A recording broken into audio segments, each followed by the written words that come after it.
Here comes the money. You're now listening to the Gambling with Gold podcast with Jason Gold.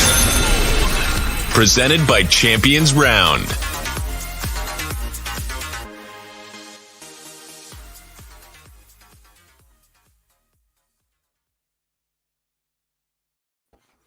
Hello and welcome back to Gambling with Gold. This is episode 41 of our podcast. My name is Jason Gold. My partner in crime is Dan Titus. We both don't have COVID. We're the only ones in the entire country that don't have COVID right now. We love it. Danny, how are we doing this Thursday? What's up, bro? Glad you made it back from Mexico. Quite all right. And yeah, man, glad to be back here. I've got my phone on alerts, man. I feel like I'm just waiting for another Shefty bomb here to just drop, just because, man, this has just been brutal over the last couple of weeks. So we'll try to navigate through all the BS and get some good picks out. Well, the good news is if you have the notifications on, you can get in these bets really quickly. I actually think that is probably the best move to do. Some of these contests, like the contest last week, we were in Circa. We went 5-0 in both contests. Just so much advantage in some of these lines that they're posted. Yeah, we're going real strong. We're 9-1 in the Q4 contest, so we're up there. We're tied for 7th right now. Oh, yeah. 250 grand on the line. All we have to do is stay hot for the next 3 weeks. So all right. Yeah, we gotta stay hot. I don't wish COVID upon anyone, but we are seeing some value in these lines, especially once they're locked in on Thursday. I'm staring down the Week 16 lines. That's what I'll be reading from right now is the Circus Sports Week 16 Millions 3 contest lines. All right, before we get to the Week 16 lines, a couple of things for Champions Round.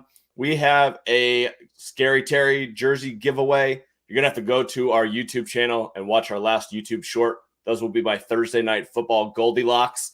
I got a great one for Thursday. Dan, I know that you posted your 3 on Action Network, so also go check that out for some great betting content ahead of Thursday Night Football. So, yeah, if you go there, all you got to do is get the key phrase, DM us at Champions Round, and you'll be eligible for that one. We also have 3 7 stakes contests. We have one for both of the Christmas Day games. We have one for Giants-Philly on Sunday, and then we have one for Monday Night Football. Monday Night Football one is interesting because we had a Taysom Hill prop up, and that is no longer eligible. So we got to do a little flipping around. Now it's an Ian Book prop. That'll be fun. Dynasty shares. It's getting gross. If you would have said to me earlier this week that I was going to be doing Ian Book prop bets, I would not believe you. But here we are. Welcome to COVID Part 2. All right, let's start off with Thursday Night Football, Week 16. San Francisco -3 at Tennessee. Current over-under somewhere between 44 and 45, depending on what book you're looking at. Ticket count, 64% of the bets, 47% of the money is on the 49ers. It's opened at 2, went to 3, 3.5. Now it's back to 3. Looks like a little sharp money is coming in on the Titans every time this touches 3.5. I think it's worth buying to that spot. I think 3.5 is a decent place. I think that San Francisco's defense can be hit a little bit through the passing game. I think Tannehill is going to have a good game through the air. A.J. Brown looks like he's back. Julio going to go. Could be an interesting tight game. San Francisco has been really hot. They're playing great football, but this seems like a little bit of a trap spot to me. How about you? Yeah, I think you just said it best. I think this is the public really buying into the San Francisco hype, right? I mean, it's pretty interesting that they're traveling on the road and going up against a team that's as good as the Titans have been. And are playing, favorites to this. So I am back in the Titans here. We see a lot of the sharp money definitely going towards the Tennessee Titans here. So I'm going to back them here. I think that this game is likely going to go over. I know we've had some disappointing Thursday performances here, but Dre Greenlaw isn't going to be playing for the San Francisco 49ers. That's going to be a loss for them in their linebacking core. And we don't know what we're going to get at a Tennessee, man. Tannehill's finally gotten some weapons back, but he is going to be missing Taylor Lewan, which is going to be a big miss. But I don't know. I think they're going to put points on the board here and see the Titans cover 3.5 here. I saw on the Action Network, one of the ones that you posted online was Tannehill over 14.5 rushing yards. I'm a big fan of that one. I love it. I love Tannehill over rushing yards just about every game. That's the only thing you can play for Tannehill that's actually cash this year. Everything else I'm staying away from. Love it. How about Tennessee as a +9 teaser piece? Get off to an early Week 16 teaser. I mean, that's the best way to play it, right? And especially because you got Saturday games, so you can wait a little bit less if you want to play Christmas with some teasers. I think that's an awesome number to get at. Tease them up to 9.5, and that's just good money there because I think this is going to be a pretty competitive game. Well, speaking of Saturday, we do have two teaser pieces. I guess we'll talk about this in tandem. Green Bay right now, the line I have up on Circa is 7, sees some 7.5s in the market. Seems like a pretty logical teaser piece to get the Green Bay Packers to -1 here. Absolutely. And then you, depending on the where you are in the market, you could tease either team in the other game, Colts and Cardinals. If you're getting either of those teams at 7, like I see Colts at +1, Circa has the Colts at -1. Get the Cardinals up to 7 there. I think it's going to be within a score game. That might be a worthy teaser piece too. But I do like Titans +9, Green Bay -1. That seems like an easy one to get your week started with. Absolutely. And I think the Packers, I agree with you here. I think 7.5 points is a bit rich, even for a Cleveland Browns team that was riddled with injuries last week. They still found a way to get it done here. But like, yeah, that's just off the strength of Nick Chubb. And we haven't seen Green Bay be that great, honestly. I mean, Aaron Rodgers is the odds-on favorite to win MVP right now, but I haven't been that impressed with their performance as of late. So I like teasing them down to 1, get them to get the victory outright. And then also on the Arizona side, I agree with you on Saturday. And I think that's another great teaser piece. People could be buying low on the Arizona Cardinals after completely looking like shit last week. So, yeah, as much as we've been saying fade Kingsbury, this could be a good time to back him here with a little extra points there. Nice catch. All right, let's go through some ticket counts here. 80% of the bets, 99% of the money coming in on the Packers. Yikes, that scares me away. And then the Colts. 67% of the bets, 95% of the money. I get it. Like these sharp groups, and I've been with them for a long time. Indianapolis is a really good team. If they didn't have Carson Wentz, if they had a top 10 quarterback, this would be easily a Super Bowl favorite. This team is loaded all over the place. They are fast as shit all over the place. JT is a monster. You know, they don't have an elite receiver, but they can get it done a little bit. Like if they had Joe Burrow, like this could be a Super Bowl team for me. Burrow's what, like a top 12 quarterback right now, somewhere around there. Yeah, top arguably. 10 maybe. Yeah. So you could definitely make the case. Yeah, so if you got him in there, I mean, they might be the actual prohibitive favorites in the AFC. Yeah, it's actually pretty crazy that the Colts managed to win that game so handedly. I mean, it's all just JT, right? At this point, you know, Carson Wentz threw 5 completions for 57 yards. Like, come on, man, that's not going to get it done when it comes to the playoffs. But it's a great thing you have a great offensive line that can just will you push up front and play in the trenches. Because you're right. I mean, T.Y. Hilton's been injured much of the season. Michael Pittman's been in and out. So, you know, at least consistency wise. So, yeah, it's pretty interesting that the Indianapolis Colts have been so successful with such an anemic pass game. Yeah. So let's talk about Green Bay Browns first. We talked about it a little bit, but yeah, we got the total is 45.5. I could see this being a low scoring game. I don't know what I'm going to get out of Cleveland. I like the fight that they showed last week. And to be honest with you, they probably should have won that game. Kind of let it slip away at the end. But I do think that they possess a defense that can give the Packers some issues. Meanwhile, the Packers, they let the Ravens come back and backdoor. But I don't know. They're just an awesome team right now. I fully believe that they're going to win. But do you see any value on the Browns at 7.5 here? Yeah, I think that there is some value there because, I mean, as long as you can slow down the game, which is what Kevin Stefanski, I mean, assuming he comes off the COVID list, that's what he likes to do, right? Like you lean on your run game. I'm still looking at this Browns COVID list, and it still looks ugly as of an hour ago. So, yeah, they're going to be missing some weapons. So I think that's going to be the key here. Can they get any healthy bodies that can actually stand up against Green Bay? Because Green Bay is actually getting healthier. As we've seen. So yeah, it's kind of hard. I feel like you should just play the 7.5 because that's a good number. You got to expect on Christmas Day, everyone's going to be a little bit more motivated. But yeah, it's tough. I really like it as a teaser piece better, but I could see the argument for 7.5 to the Browns. Fair enough. All right. And then we talk about which side we actually like in this game. So the Colts obviously coming in hot. They need a win. They're in the 5th seed in the AFC right now. Cardinals pretty much have a playoff seed locked up, but it looks like they're going to lose out on the 1 seed. Packers are just going to roll through this and probably get the 1 seed here, especially giving Tampa Bay's injuries. So Cardinals still need a win. They're at home. They haven't played well. We've seen them succeed in some spots defensively with Colt McCoy. Kyler without DeAndre Hopkins usually is a recipe for not that great of play. They kind of changed their offense. It doesn't really work, or it doesn't look right. Definitely didn't look like right last week.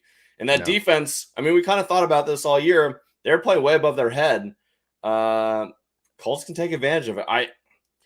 This spot, given the line, like you're supposed to bet the Cardinals here, but I don't know if I want to get in front of this Colts train. They could just run it, control possession, play great defense. They could end up winning this game by 10. Yeah, the Cardinals haven't really played down too often this season, which I think we were all expecting to. And so now they're going up against one of the best defensive teams in the NFL.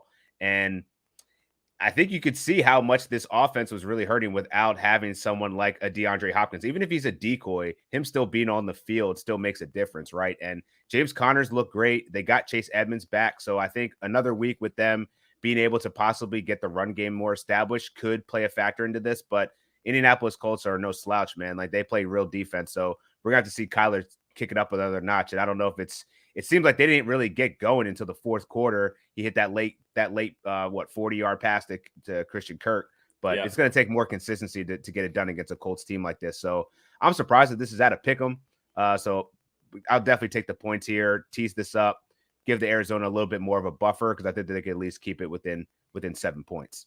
All right. The best bet that I like in that game right now is kind of actually gone against me in the market, but I like the under 49. I don't think there's going to be a lot of scoring in this game. I think Indianapolis is going to do what they do, run it with JT, extend the game, make it short.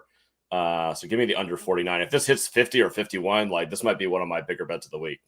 I like that play a lot, because especially after what we just talked about with Carson Wentz, you don't know what you're going to get on a week-to-week basis. So expecting him to put points on the board outside of JT, nah, not happening. Absolutely. All right, let's move over to the Sunday games. Let's start off with Tampa Bay -10 at the Panthers. Over-under I have on this game is 44. I like the Panthers in this one, +10. I think they'll keep it close. Tampa Bay's just dealing with so many injuries. We saw it last week. It's going to take some time for them to kind of readjust to what their new normal is. AB going to come back. That'll be great for their offense. I expect him to probably have a big game. But Mike Evans might not play. Might be a lot of depending on the tight ends here. Lenny's out, so you got Rojo in the backfield. That's not great. Maybe we see our boy Keyshawn Vaughn finally get involved. Lev Bell's in the situation. The Killer Bees are back. I'm gonna lean with Carolina here in the under. I think it'll be close. I think Tampa Bay gets it done, but I think it'll be like 20-17 or something like that. Yeah, 10 points for a divisional matchup, even with Cam Newton not being able to throw the ball really. I lean towards the Carolina Panthers here. 10 points is too much. And Tampa Bay, damn, for all the injuries, Chris Godwin, Mike Evans, man, just brutal. But they do get AB back, as you stated. I don't know if Le'Veon Bell's really going to be that much of a factor. We'll see. I feel like Ronald Jones is finally going to get a chance to shine again. He did have spots throughout the playoffs right before he actually got hurt. He did have some good spots, so I think he'll earn the trust back in Bruce Arians. He'll likely get most of the carries. So as long as they can run the ball and sort of moves, I think they'll be all right. But 10 points, I think in a divisional matchup, that's just too much. I got to ride with the Panthers. All right, fair enough. Let's move over to the next one. Giants +9.5 at the Eagles. Eagles look hot. Giants don't have a quarterback. Jake from State Farm is going to start again. Looks like ticket count on that one, 62% of the bets. 85% of the money coming in on the Giants. Not surprising that they want to back a big divisional dog, especially after the Eagles. They've been hot. Your Dirty Birds look good, running the crap out of the ball. 175 rushing yards in 7 straight games. They look great, but Giants, I don't know, 9.5, interesting enough, or you just think the Eagles are going to keep rolling here?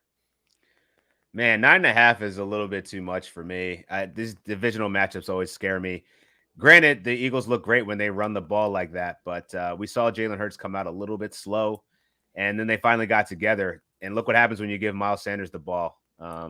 Just think good things happen. So I don't have a lean for this one just yet. I mean, obviously, I think that the Eagles can win this one outright and should win this one outright. I just don't know what's going to be. There's a lot of stuff to be had or be figured out on the Giants side of the ball. So who's playing quarterback? Is Kadarius Toney going to be in the game? I know Sterling Shepard's going to be out for the rest of the season, it looks like. So what weapons are the Giants going to actually have at their disposal?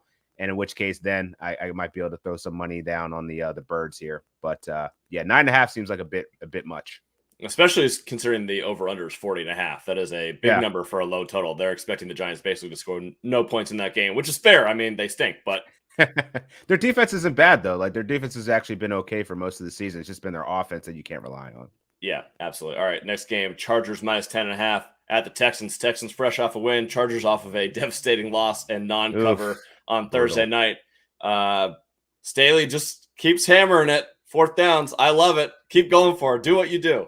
The only one that I probably had a problem with was at the end of the half, you're on the 1 yard line. I know you want a touchdown to go up 11 and have the field goal. Exactly. Other than that, it's fine with all the decisions. Look, that's the way that they're going to win or lose. It's the same thing with Harbaugh and the Ravens.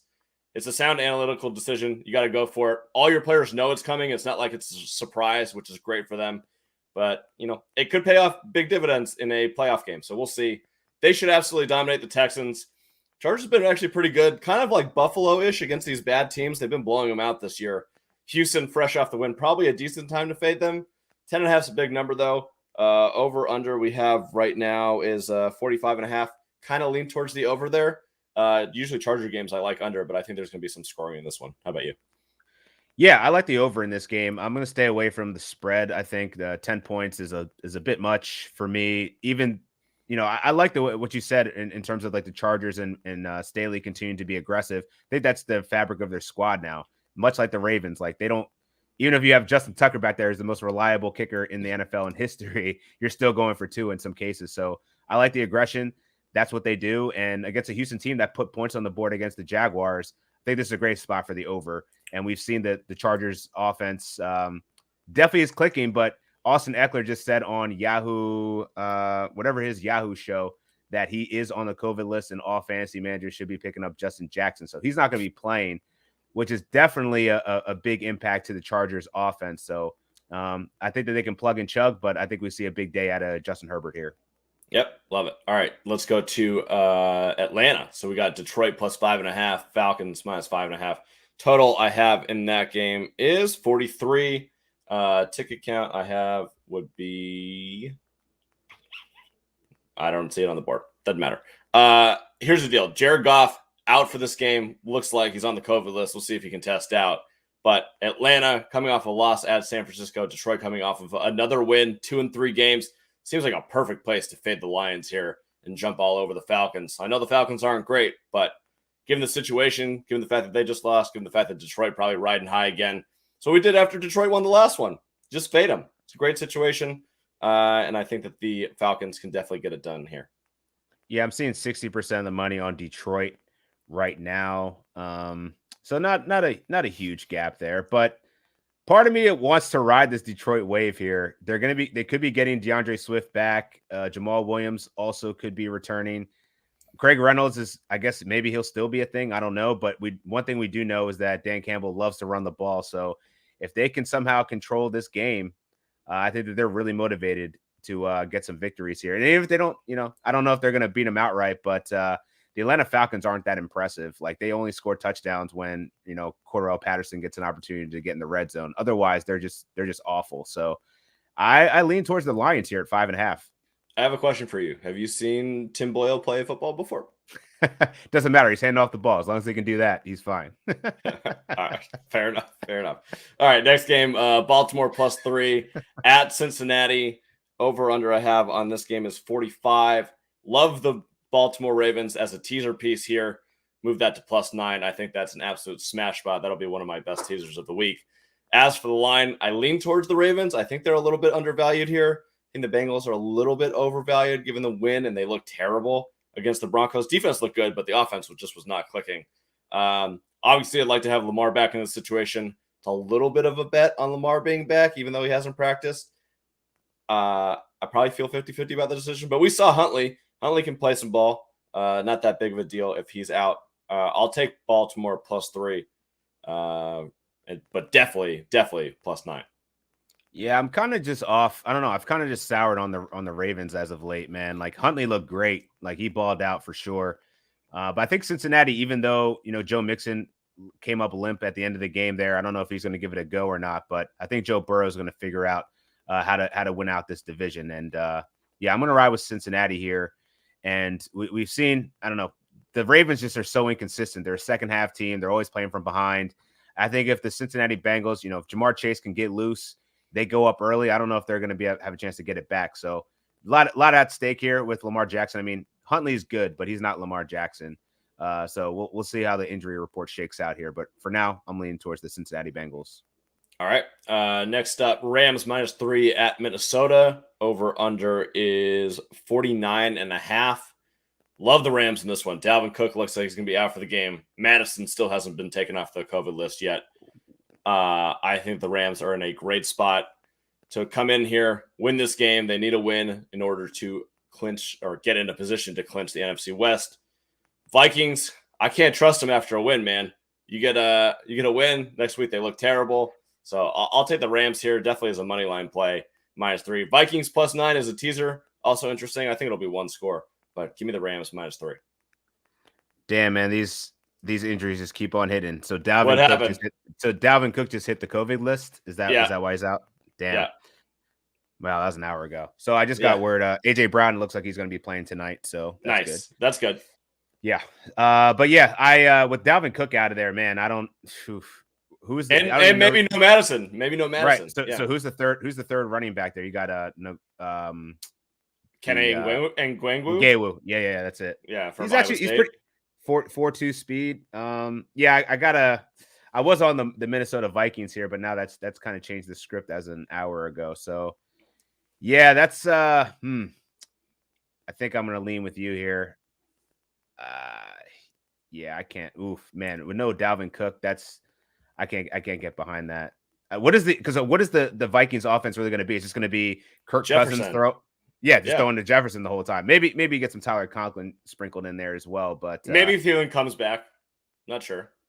He was questionable, so yeah, it's possible. But yeah, I feel like even though the Rams haven't really looked that great outside of Cooper Kupp and Matthew Stafford, actually Sony Michel balled out a little bit too. I lean toward the Rams now, just because first, if Dalvin Cook was in, I like the opportunity for them to slow the pace. But with him out, he's the real main guy for the Vikings. So yeah, I got to go with the Rams. We got the Vikings coming off of 2 straight wins, I believe. Yeah. Great time to play the Vikings. Yeah, and I'll be honest, Stafford hasn't looked that great. You know what I'm saying? Like the Seattle Seahawks have really been a pretty inconsistent defense, and they held it pretty much as a game, for most of the game. So, I mean, maybe it was just the timing. They had to switch to Tuesday. It's weird playing on a Tuesday, of course. But, I think that the Rams will get it right here against the Minnesota team that's clearly not healthy. All right, let's go over to Jaguars. Pick them against the Jets. Jets have all of their players out, 15 with COVID. Coach Saleh, he's also out. This is probably a good spot to bet the Jaguars. No one ever wants to hear that. It's a terrible idea. It's gross, but it's against the Jets. I actually bet this at +1.5 the other day, and I teased it up to 7.5 also at a pick'em. I feel a little worse about both of those bets, but I still lean towards the Jaguars here. James Robinson season is upon us, finally. Ever since Urban Meyer's gotten out of there, it seems like this offense has woken up a little bit. They played inspired under, was it Darren Bevel's their head coach right now, their interim. So I think somehow Laquan Treadwell has been their most consistent receiver. So everything is just so unpredictable right now. Who's to say that the Jags can't get it done, especially with COVID running so rampant through the Jets organization right now. So yeah, give me the Jags here. I'm riding with you. All right, and just to prove a point even more in that game, the ticket count, 31% of the bets, 86% of the money on the Jaguars here. So we might be riding hard on the Jags this week. That's not exactly where you want to be. Times change, man. Jesus, 86% of the money on the Jaguars. Where are we? Sir. That is a gross season indeed. All right, let's head up to New England. Bills +2 at the Patriots. Another spot where I love the teaser piece. Give me the Bills +8. Absolutely lock that one down. I lean towards the Bills in this game. Revenge spot. I think that the Patriots, we saw last week, they definitely played well in the fourth quarter, but they got behind 20-0. I think the Bills in a good weather game are going to have more opportunities. They're playing on turf. I think it's going to be decent weather. That leans more towards the Bills being successful. I don't see the Patriots beating this team twice in the season. So, yeah, give me the Bills +2. I think that'll be one of my bigger bets of the week. Don't love going against New England, but I think that I have to do it. Yeah, I'm with you there, man. I think the Bills finally maybe have unlocked a little bit. Josh Allen's been looking a little bit more competent, but I think it's mainly because they've actually gotten some kind of a run game with Devin Singletary the last couple of games. So, this game is definitely a rematch. It's in Foxborough, so Josh Allen's going to have to prove himself a little bit here. I did see Emmanuel Sanders working out. I don't know if he'll be returning, but we have seen the emergence of Gabe Davis. Thankfully, our boy Gabe Davis might be able to hit that. I had him at 5.5 receiving touchdowns for a season-long prop, so I think I'm definitely right on the doorstep of that. You're in the game. Right on the doorstep. So I don't know. I think that this offense looks better with Gabe Davis out there, to be honest. So Cole Beasley may not be active. We don't know yet, but yeah, I think that the Bills will figure out a way to get this done. And we saw some Mac Jones regression last game. So yeah, if we don't know, Ramondre Stevenson, he looks like he's missing out of practice. So this could be Damian Harris. But yeah, I like the Bills' chances here. The Gabe Davis part is interesting because you have all these little receivers who need space, and you have to be accurate in order to get them. Gabe's the only one on their team where you can just throw it up and he'll go win a ball at the point of attack. So I think that definitely opens up some of their offense. Mm-hmm. All right, great. Well, let's move over to Seattle. So Chicago plus 6.5 at the Seahawks, over under 42.5 right now. I don't see a ton of value in this game. I probably won't bet this. Seahawks maybe as a teaser piece. It got over 6, so bring them down to a half. Might be the way to play this. Justin Fields, I mean, I liked his heart at the end of the game against the Vikings, but they just look like they gave up on the season. Russ looks terrible too, so I don't really know what to expect from either of these teams. I'll take a little teaser piece on Seattle, but otherwise, I don't really want to get involved in this gross fest. Yeah, the under sitting at 93% of the cash is on the under at 42.5. So I tend to lean that, man. You're right. I'm not impressed by anything that's coming out of Seattle offensively. Seems like Russ he's checked out because he can't find DK Metcalf. It's like, how can you not hit your boy with Tyler Lockett out? So I thought he was going to have a field day on Tuesday, but he didn't really do much. And we don't know about the run game either. You're relying on Rashad Penny and DJ Dallas. So, yeah, this is a gross game. Not interested in it. All right, good thing we got 16 of them and a lot on Sunday. So let's move on to another one. This is interesting. Chiefs -7 hosting the Steelers. Steelers coming off a big win against the Titans. Chiefs, obviously, they won on Thursday against the Chargers in overtime. However, they got hit by COVID. Kelsey, we don't know if he's going to be able to play. Hill, we don't know if he's going to be able to play. Harrison Butker, their place kicker, also has COVID. So we'll see. Still a big number out there. I think they're anticipating that either one of Kelsey or Hill will be able to come back and play in this game. If one of those do, I really like Kansas City in this game. I don't think Pittsburgh is going to be able to compete at all. I think this Chiefs defense, despite the fact that they gave up quite a few points to the Chargers, they're still playing really well. I think they'll shut down the Steelers offense. And I think the Chiefs offense can score some points against the Steelers defense. So 7, give me the teaser piece, obviously. Give me down to 1 with Kansas City.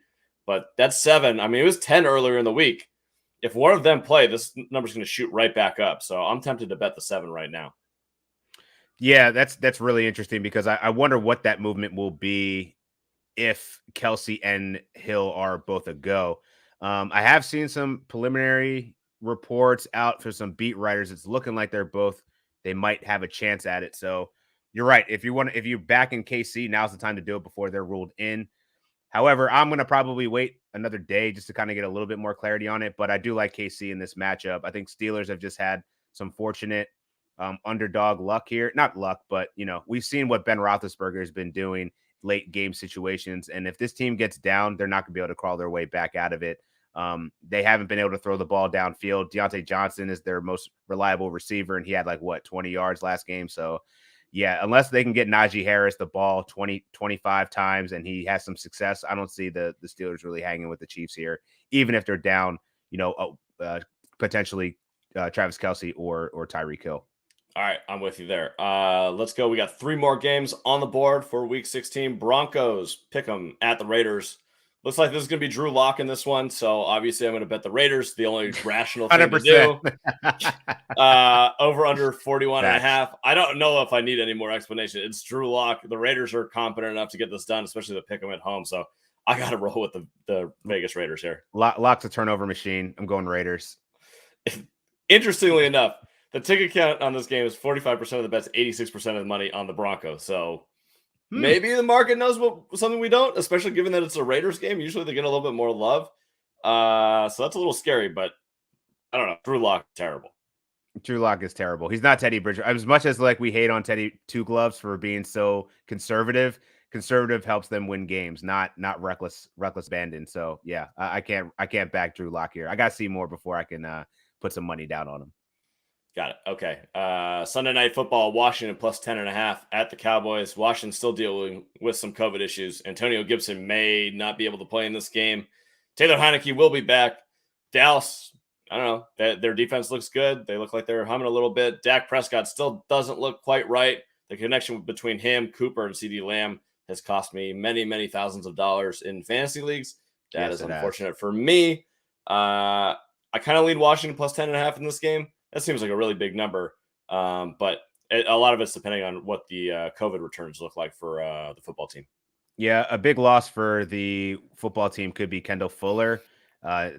Reports are coming in that he may not be able to play. So, if you're CeeDee Lamb or Amari Cooper, you got to be licking your chops here. The football team, they're going to be going on a short week, not much time to prepare. Even though Dallas has been inconsistent, I got to feel like this defense can't hold up against Dallas's offense. I think they just have way too many weapons. They're too healthy comparatively to Washington football team, who just can't seem to catch a break here. And now if they're going to be without Antonio Gibson, that's the guy that they've really been leaning on. Terry McLaurin hasn't been doing anything because he hasn't had a competent quarterback. So yeah, it's going to be tough sledding for this football team. So I'm going to go with the Dallas Cowboys here. 10 is a lot for a divisional matchup, but I think that there's a clear disadvantage for the Washington football team here after just getting spanked by the Eagles. All right, fair enough. Let's go to Monday Night Football. We have the Dolphins coming off of another victory, looking hot as ever, and the New Orleans Saints will be without all of their starting quarterbacks. They'll be with Ian Book, as we previously mentioned. They beat the Buccaneers last week. I don't know what the final score was, 9-0. I turned that shit off. I don't want to watch that. I didn't want that on my screen anymore. The current over-under 38.5. Probably going to go down after the Book news. I really don't know what to do with this game. I bet the Dolphins at plus 3.5 earlier in the week. I just thought it was good value, and I teased it up to 9.5 then. Lucky man. At Pick'em, I mean, I don't know what to expect out of Ian Book. I'd probably stay away now, but I think the Dolphins can get this done, I guess. Yeah, I got the Dolphins at plus 3, so you at least got the hook there. But I think, we don't know. I don't know. I haven't seen much game film on Ian Book, so I don't know too much about him. What I do know is that Sean Payton's probably just going to run the ball with Alvin Kamara a lot. And I think that the Dolphins have been semi-competent here over the last several weeks.